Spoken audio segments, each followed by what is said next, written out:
Hello, this is Michelle from Jasami Publishing, and yes, another episode of Jasami Bookworm Podcast.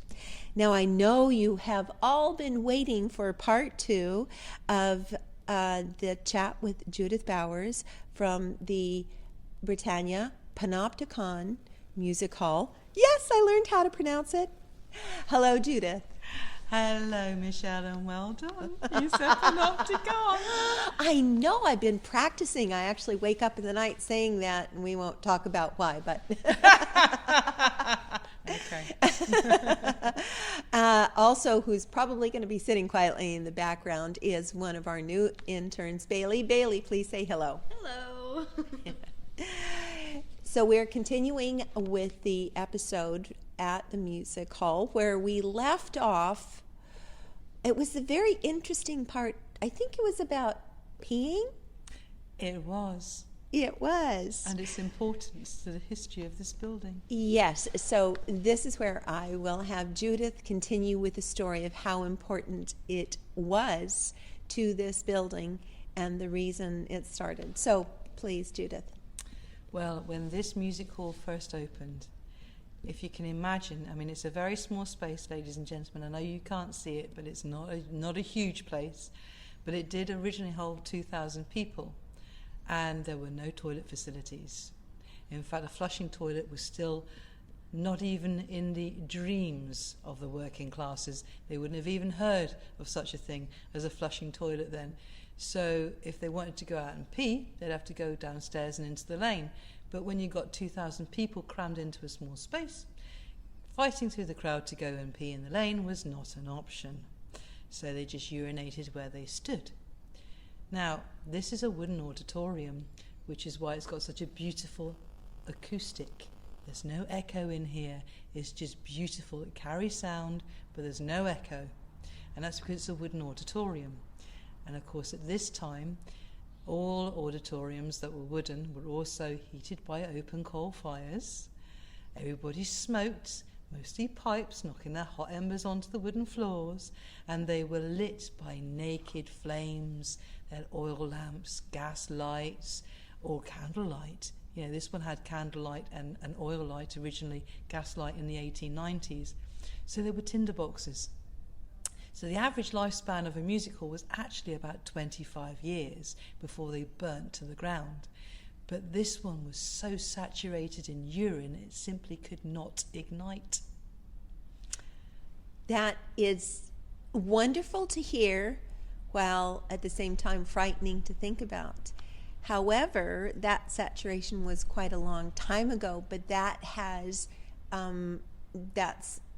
the reason for the resilience of the building. Well, it is because, of course, when urine goes off, it produces ammonia, which kills woodworms. We don't have any woodworm, and the wood is so well seasoned, we don't have any rot. So it's the working man's pee, which is the reason why we've got the oldest surviving music hall on the Trongate. Which, actually, it's a very multitasking kind of thing to say, that although it sounds...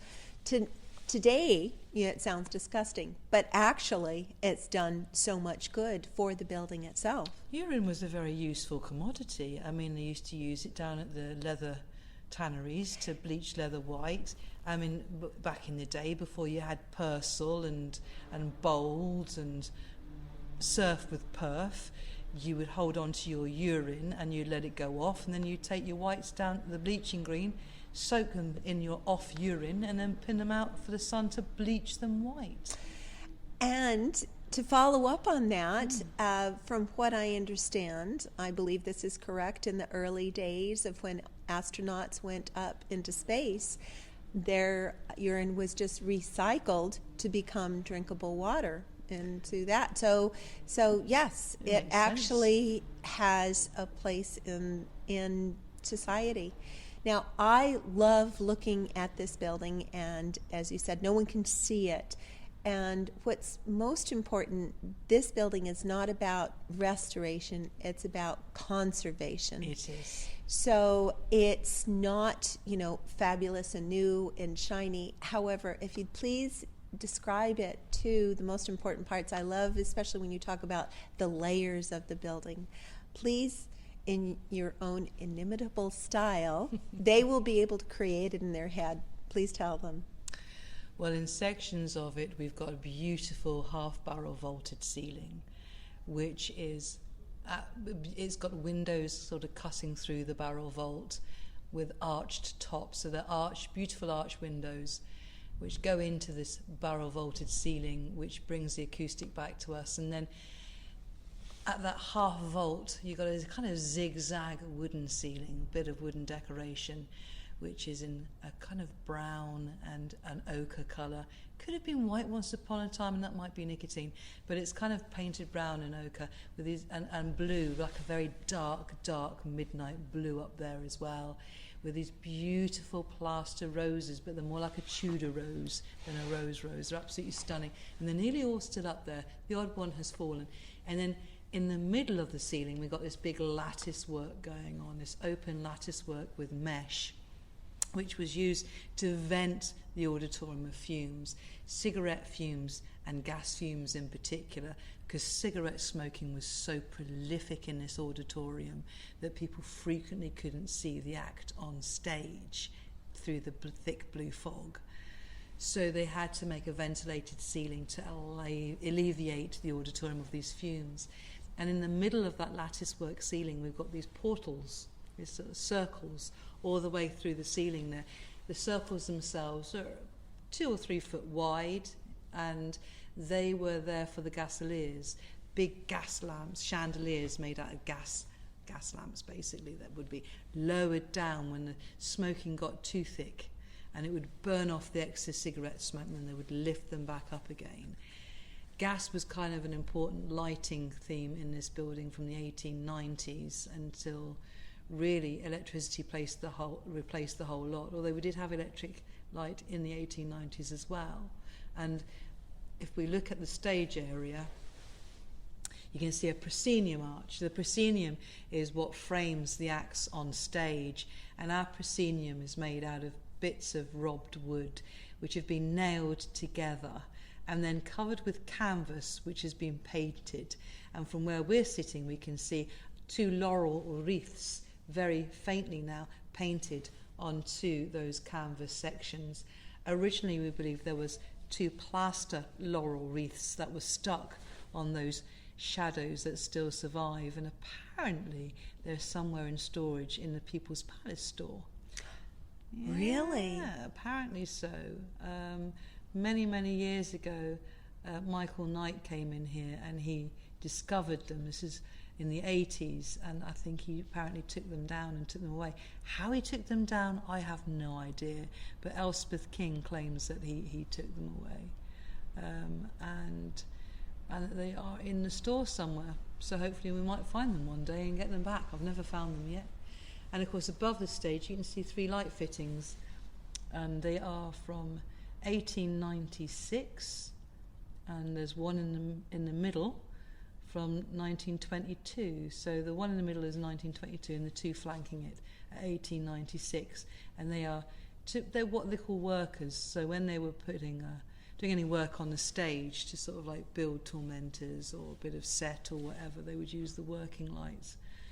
The back wall of the stage is stunning though. I love the back wall of the stage. It's history in its own right, because it tells you so much story. You've got graffiti on there. The earliest bit is from the 1st of November 1857, which is probably when they plastered that back wall, and the decoration that would have been covering it originally has long since disappeared. And you can see that it's just a square, a small narrow square of brown really, in the midst of a sea of white plaster with a bit of red on either side of it. And the brown plaster has brickwork exposed in lines. There's a line right across, and then there's 2 lines that kind of like dissect down the way, go vertically down the way through it. And that's because the toilet block that was built on top of the stage in 1969, that shows the framework of that toilet block. So if you follow the line of the brickwork, you can see where the toilet block was. And that smaller brown section of plasterwork there, we believe, was the original back wall of the music hall, when they just had a little clamshell type stage, because a music hall really wasn't a grand place to go. It was literally, as I said in the first episode, a back room of a pub, our back room being upstairs. So we only had a little clamshell stage at first, and the balcony was probably right the way to the back wall. But in 1868, when the Rosborough took over the building, they wanted to make this look more like a theatre, because by 1868, music hall had become the most popular form of entertainment, not just with the working classes, but the middle classes liked it to come as well. They wanted to see variety. So they wanted it to appeal to a more middle class audience, to a bit more money, you know, and not just have the feel of it being a back room of a pub. So to do that, they put in the proscenium arch, they cut the balcony back, put in the pros arch, and they turned the front of the balcony into a curve against the proscenium arch. So it's quite a story in its own right. In fact, when we were taking the toilet block down in 2015, we found a little hole in the wall. The little hole in the wall is still there. And that little hole in the wall, there was a bottle of champagne. Yeah. And what happened to the bottle of champagne? Well, it was already broken. Oh. I know. Oh, that's such a shame, sad. isn't it? Yes. But it would have been a very old bottle of champagne. 1922 it was. Oh. Because there was a fire on the stage in 1922, and that meant that A.E. Pickard had to do some repair work to it. So at that point, he seems to have done a section of the stage, amended it, repaired the proscenium arch by just literally covering over the fire damage with a bit of wallpaper. Because if you come in, you know, if any of the members of the public come in, I will show you the actual charcoal scorching, because it's practically charcoal, a section of the proscenium arch, but it's still there. He never replaced it. He'd just left it as it was and covered it with a bit of wallpaper. So they must have decided that we were going to have a little celebration and leave a bottle of champagne or a champagne bottle in this section of wall, maybe as a kind of blessing for the new stage, perhaps, maybe, I don't know. Something to be remembered by. Time capsule. It is definitely a time capsule thing. You know, we also found a 1922 newspaper. Oh. Advertising Harry Lauder's latest song, Keep Right On to the End of the Road. Oh, wow. Which is actually our theme song in here and has been for years before we found this newspaper. So I think that's kind of a wonderful omen, a wonderful appropriate thing. But if we look at the back of the balcony, where there's a projection room, you can actually see the bare bones of the lath that the plaster still clings to at parts, but we have lost big sections of plaster up there. And I kind of like seeing those bare bones of lath up there in front of the projection room. It's kind of hard to see, isn't it, really, at the moment, because we've got lights. I've got the downlighters on at the moment, so we're looking at downlighters. But I can just see it because I know where it is. And we've got the projection room back there as well, at the back of the horseshoe-shaped balcony, which sweeps around to the back of the auditorium. And it's wonderful. See, if we next time we do a podcast, we'll sit in the balcony. Oh, that would be... Because that's an experience. So there are seats up there. That was my question. Yeah. I haven't been able to see it. So have there always been seats in the balcony? Or We think it was in 1868 that the Rosboroughs put them in because of the date on one of the actual iron frames. They were wrought iron made in Glasgow. And they've got benches. They're literally just bench seats. And some of them still have the remnants of red velvet on the back of them. Oh. Yeah, because apparently they did get them upholstered, but only the backs had a very thin bit of upholstery on the back of them, red velvet, sort of with the brass studs all the way along. They didn't actually do the bottom. You know, so your bum probably got pretty hard, unless you're a woman. You'd probably have your bustle on anyway. Well, if you had a bustle, if you were rich enough to have a bustle. But, you know, they wouldn't have been the most comfortable things, but you were shoved in as tightly packed as possible. There wouldn't be a hair's breadth between the humans up there. And I think prior to the seating, we think it was probably standing room, a little bit like football stands.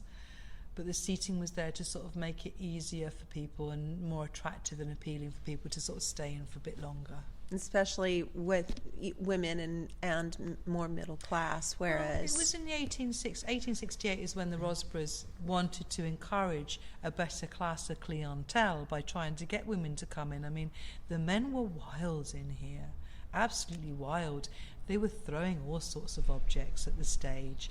You know, the boys were peeing on the stage from the front of the balcony, which I think we talked about before, and they would throw horse manure from the back, and they would throw, shipyard rivets, nails, screws. They would shout abuse. You know, they were a loud audience. They were riotous.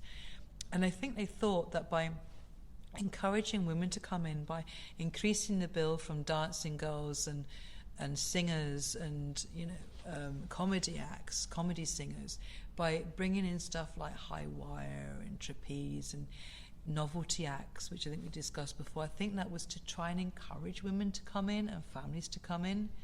The only thing was, men thought they got it tough, but you imagine what it was like being a woman back in the day, an ordinary working class woman. I couldn't imagine having all of the skirts and trying to, as men could just pee at will. Sorry to say this, but we could do that. However, it's a little bit more complicated with women and all of the layers that they had to wear at that point in time. That's why they had open bloomers.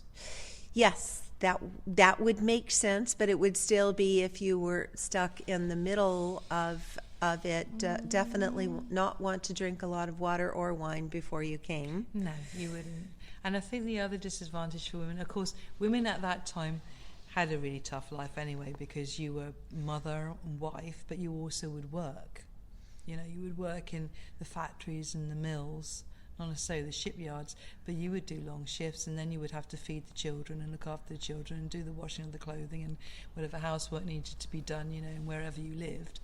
And so you looked after the family, you looked after your husband, and you looked after work as well. You earned as well. You didn't, if you were working class, you didn't have the opportunity to just be a stay-at-home mother. It just didn't work in those days, as it doesn't really today. So they would come in just as desperate to blow off steam as the men, if not more so. Absolutely, you would need to, because when you talk about washing clothes, we're quite privileged. And even those of us who, may not have a lot of money still have the privilege of washing machines. You can go and wash and dry and such. Whereas back in those days, it was not so simple. It was a complicated day-long process in order to clean anything. Yeah, you went to the steamy. Yes. The public wash houses. Yes. And you had a washboard and a dolly and a mangle. Yes. And a donkey and yes. And a donkey. And the big vats. Big vats. I've heard those stories from my mum. Yeah, and you took your shoes off and you stamped your washing clean. Mm-hmm.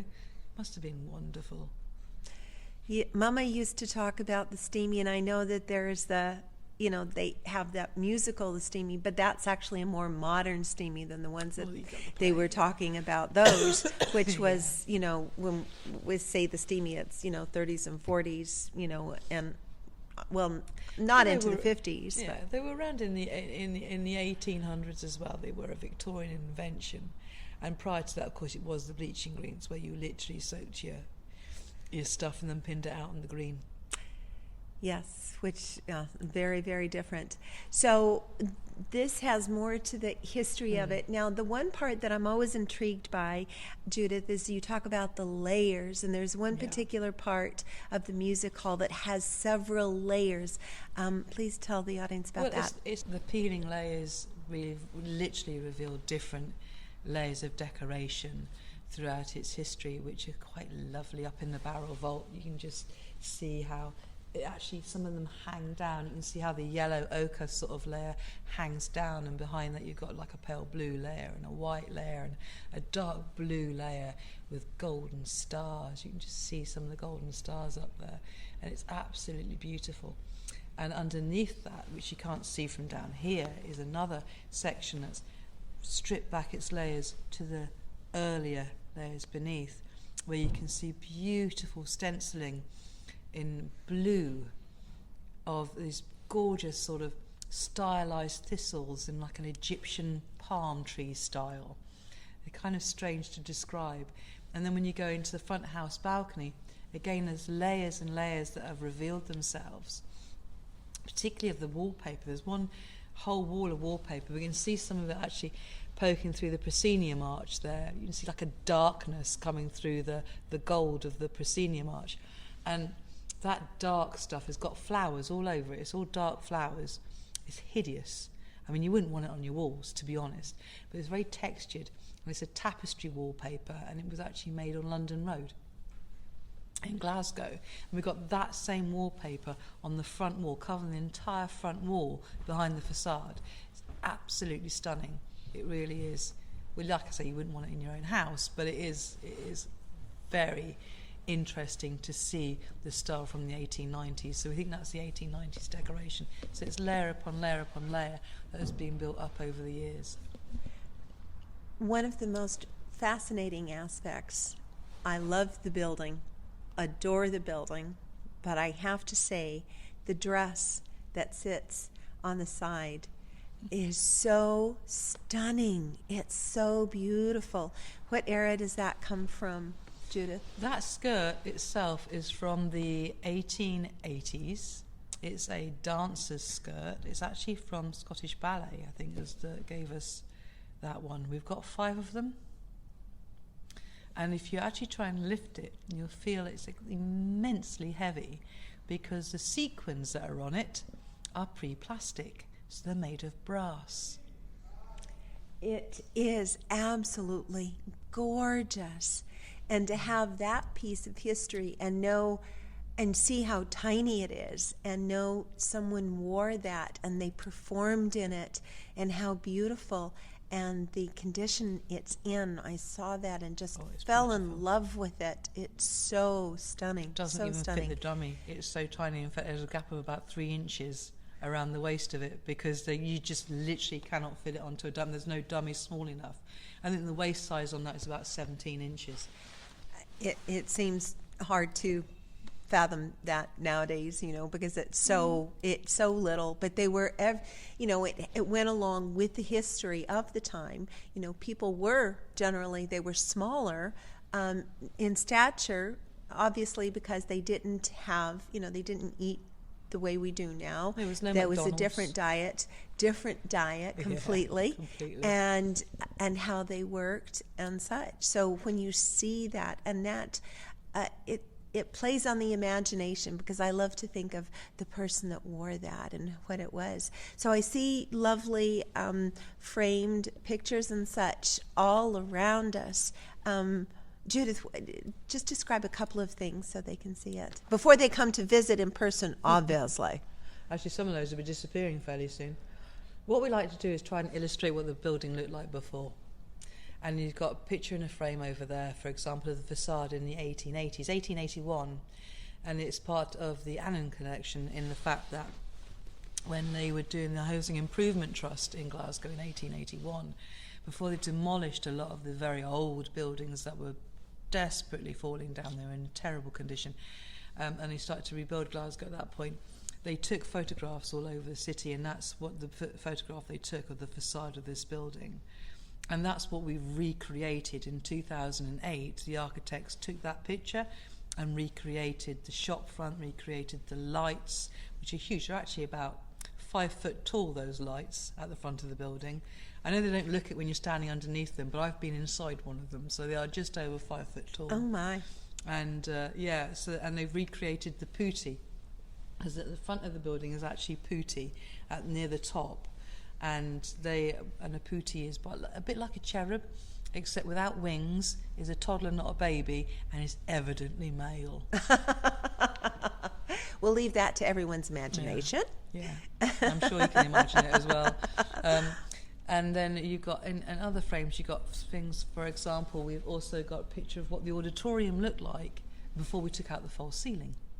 So you can see the pitched roof truss that was put in by the tailors in 1938 after the building closed, because of course there's a big cavernous space and it's got that ventilation shaft, so you literally cannot heat it. But they wanted to use it as a factory. You couldn't use it as a factory without heating, so they put in a false ceiling using a great big timber roof truss, which they actually cut into the front of the balcony. And we can see the sawn off stubs of that roof truss sticking out of the balcony at the moment to this very day. But we've removed the rest of it. So we've got a photograph of what it looked like above before we took that roof truss out. Absolutely. That it inspires the imagination to think of what people walked into, 50, 100 years ago, even obviously, 150 years ago when the building. And then, of course, it's also famous for the fact that Stan Laurel did his first appearance here. He did, indeed. And that's what we're going to talk about next time, because Judith has so much information to share about the music hall that this was part 2. So we're going to add a part 3 because the music hall is still active. There are still appearances and there's still a lot of activity and events that go on. So we'll say, obviously, in the description is the link to the music hall so that you can see what's going on. But part 3 will be about the entertainment that has continued on throughout history. So I think this is a perfect time to thank you, Judith, for sharing so much of this beautiful, beautiful music hall with us, the Panopticon. So I can say that now. Well done, Michelle. I always feel good about that. Thank you, Judith. Thank you, Michelle. See you soon. Yes, absolutely. Thank you, Bailey. You've been such a great audience. Thank you. I didn't do much, but thank you. So I'm going to put them both on the spot, as I always do. The second to the last part, before I finally say goodbye, is the shout out. So, Judith, who would you like to do your shout out to this time? I'd like to do my shout out to all of the older people within our community who have given me their lovely stories over the years. And if anybody wants to give me their story, do get in touch via Jasami. Thank you. Thank you very much. And Bailey, who would you like to do your shout out to? Oh, probably, ironically, my fiance, just because I've been really privileged to know a lot about the history of Glasgow, and honestly, this is just kind of adding to that little barrel of knowledge that I have. It's been really fun, so yeah. Excellent. Thank you for that. I would like to do my shout out to, I know I would say this, and I mean it from the bottom of my heart, all the new interns that are joining us for this next season, of which Bailey is a member of, as they give so much of their creativity and energy, positive energy, that Jasami wouldn't be Jasami without them. So my shout out is to the whole group. Thank you very much. And we will be continuing with part 3, so you'll just have to stay tuned. And this is Michelle from Jasami Bookworm Podcast. And as always, I wish you a sunny day.